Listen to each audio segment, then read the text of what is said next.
Second exercise का first question में कहता है prove that root 5 is irrational. मैंने आप लोगों को स्टार्टिंग में समझाया इस सेशन के कि इरेशनल की कोई अपनी डेफिनेशन नहीं होती, तो इसलिए उसका अपना कोई प्रूफ नहीं होता। तो हमें किसके थ्रू प्रूव करना पड़ेगा उसको? रैशनल के थ्रू। तो ऐसे नंबर्स को हम रैशनल कंसिडर करेंगे। तो हम कहेंगे let root 5 is rational number, is a rational number. कोई भी रैशनल नंबर होता है वो p अपॉन क्यू की फॉर्म में होता है। हमने डेफिनेशन में भी यही पढ़ा, any number in the form p by q is a rational number, पढ़ा था ना। तो इट मींस अगर हमने इसे रैशनल माना है तो it must be equals to p upon q, where दो चीजें लिखनी है यहाँ, q not equals to 0 and p and q are coprime. मतलब को प्राइम का मतलब होता है p और q का कोई भी कॉमन फैक्टर नहीं होगा। बात समझ गए ना? They will not have any common factor. अब हमें यही प्रूव करना है कि उसका कोई कॉमन फैक्टर है, बस ये प्रूव करते क्या हो जाएगा, क्या हो जाएगा, वो इरेशनल प्रूव हो जाएगा। ठीक है, तो शुरू कैसे करते हैं? Taking squares on both sides, इन दोनों साइड्स का स्क्वायर ले लो, that is P square upon Q square. हो गया 5 अपॉन इस पी स्क्वायर को या क्यू स्क्वायर को इधर ले आओ, इसको इधर ले आए, equals to p square. Next step में लिखेंगे q square is equals to p square divided by 5। अब एक चीज देखो, इस नंबर को पी स्क्वायर को हमने 5 से डिवाइड किया है। जब 5 से डिवाइड किया तो इधर देखो पूरा पूरा एक नंबर आ रहा है जो किसी का स्क्वायर है, तो इट मींस पी स्क्वायर तो 5 से पूरा पूरा डिवाइड हो गया ना, तभी तो आया, नहीं तो इधर भी तो कोई फ्रैक्शन में वैल्यू आती, तो पूरा पूरा डिवाइड हो चुका है। तो हमें पता चल गया P square is divided by 5, तो हम कहेंगे implies P square is divided by 5, divided by 5। और एक थ्योरम होती है कि अगर किसी नंबर का स्क्वायर किसी नंबर से डिवाइड होता है तो जिसका स्क्वायर डिवाइड हुआ है वो नंबर भी डिवाइड होगा। Therefore, p is also divided. p is also divided by 5 by theorem. बस यहां लिख देना, थ्योरम पहले स्टेट कर देना। Any number, any square of any number if divided by the number, then the number will also be divided by the number जिससे उसे पहले डिवाइड हुआ था। तो अब हम क्या कहेंगे? 5 is a factor of p. 5 is a factor of, यहां तक लिख के छोड़ देंगे। अब एक बात बताओ, अगर कोई किसी का फैक्टर है, जैसे मान लिया 9 या 18 ले लेते हैं, 18 है, 2 9 जा 18, बात समझ रहे हो? 2 अगर इसका फैक्टर है तो 2 के मल्टीप्लीकेशन में ही ये नंबर होगा। अगर मुझे ये नंबर नहीं पता लेकिन मुझे ये पता है इसका फैक्टर 2 है, तो इसका मतलब 2 की किसी नंबर से मल्टीप्लाई करके ये आएगा, तो 2c कह दूं इसको। नंबर नहीं पता, कोई भी नंबर ले सकते हैं। तो जब भी कोई किसी का फैक्टर आ जाता है तो हम उसे उसके फैक्टर की मल्टीपल में लिख सकते हैं। कैसे लिख सकते हैं? 5 is a factor of p, तो हम p को कहेंगे p इक्वल्स टू 5c, ऐसे कंसिडर करेंगे। Let p equals to 5c। बहुत से बच्चों को बताया नहीं जाता इसको 5c क्यों लिखते हैं। अगर रूट 3 होता तो इसे लिखते 3c, रूट 2 होता तो लिखते 2c, है ना? उसी का फैक्टर है ना, तो उसी फॉर्म में लिखना पड़ेगा। इसको यहां रिप्लेस कर देंगे, ये लेट दिस बी इक्वेशन 1, इसको इक्वेशन 1 में पुट करते हैं, यूज इट इन इक्वेशन 1। ठीक है ना बेटा? तो अब यहां क्या था? क्यू स्क्वायर इक्वल्स टू, ये था पी स्क्वायर, पी है 5c, तो 5c का square divided by 5, it will be q square is equals to 25c square by 5, 5 5 जो 25, तो q square divided by 5 is equals to c square. तो यहां से भी पता चल गया कि 5 is a factor of q. ये जो सब कुछ लिखा है ना, ऐसे ही हम यहां लिखेंगे और उसका रिजल्ट क्या आएगा? 5 is a factor of Q. 5 is a factor of, कम लिखना है, ज्यादा नंबर लेने हैं। 5 is a factor of Q. अब 5 तो p का भी फैक्टर है और q का भी हो गया, तो हम क्या लिखेंगे? From above conclusion we can say 5 is a factor, 5 is a common factor of p and q। और हमने स्टार्टिंग में पढ़ा p and q आर को प्राइम, उनका कोई कॉमन फैक्टर होना नहीं चाहिए, है ना?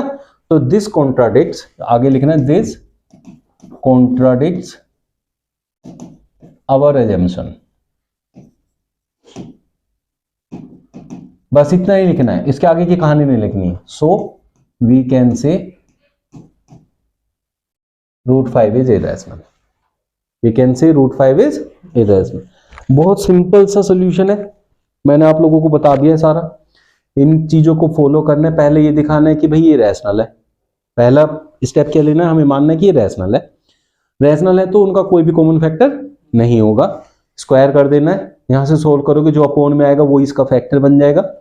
फिर इसको कुछ कंसीडर कर लेंगे उसी के मल्टीपल में, उसे यहां पुट करेंगे तो फिर ये इसके डिवाइड में भी आ जाएगा, इसका भी फैक्टर बन जाएगा, सोल्व कर देंगे।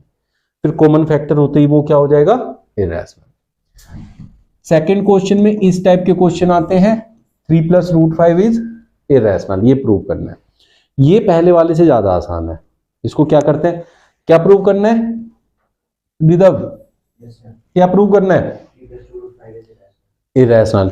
तो क्या लेंगे पहले कि ये रैशनल है, तो हम लिखेंगे लेट 3 + √5 इज रैशनल। ये क्या है, हमारा एजम्पशन है, हमने एज्यूम किया। ठीक है, 3 + √5 is equal to a/b। a and b are coprime, इनका कोई कॉमन फैक्टर नहीं होना चाहिए। इस क्वेश्चन में 3 ही स्टेप लगेंगे, 3 स्टेप में आंसर आएगा। पहला स्टेप इसको कंसीडर करना है और √5 को एक तरफ, जो रूट में वैल्यू है बस उसको एक तरफ रखना है, बाकी सबको दूसरी तरफ लेके जाना है। इसके आगे लिखना है a, b and 3 are integers. क्या है, सो a/b - 3 इज रैशनल। ठीक है ना बेटा, ठीक है।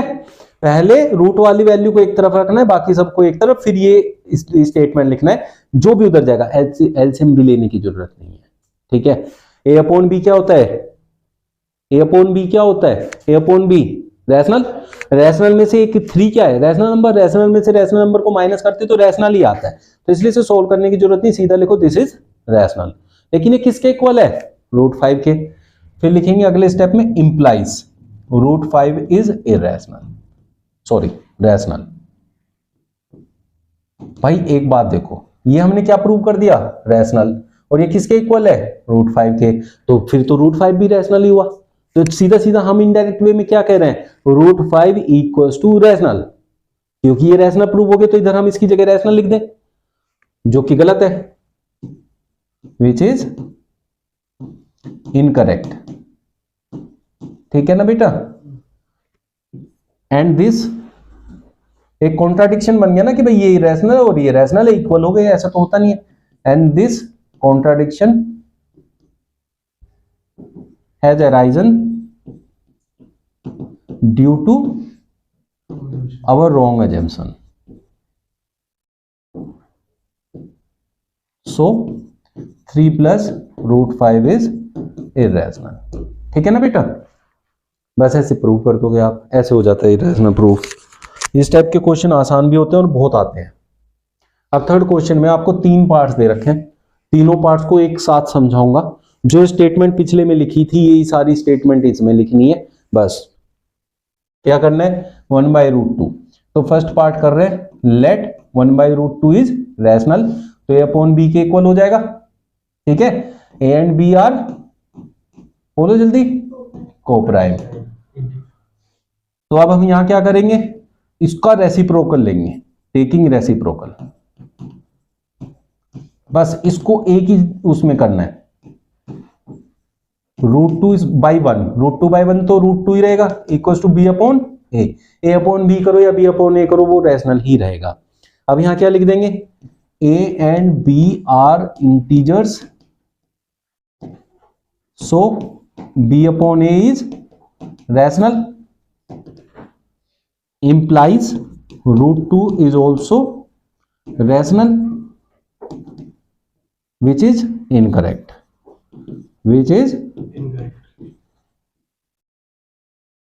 and this contradiction has arisen due to our wrong assumption.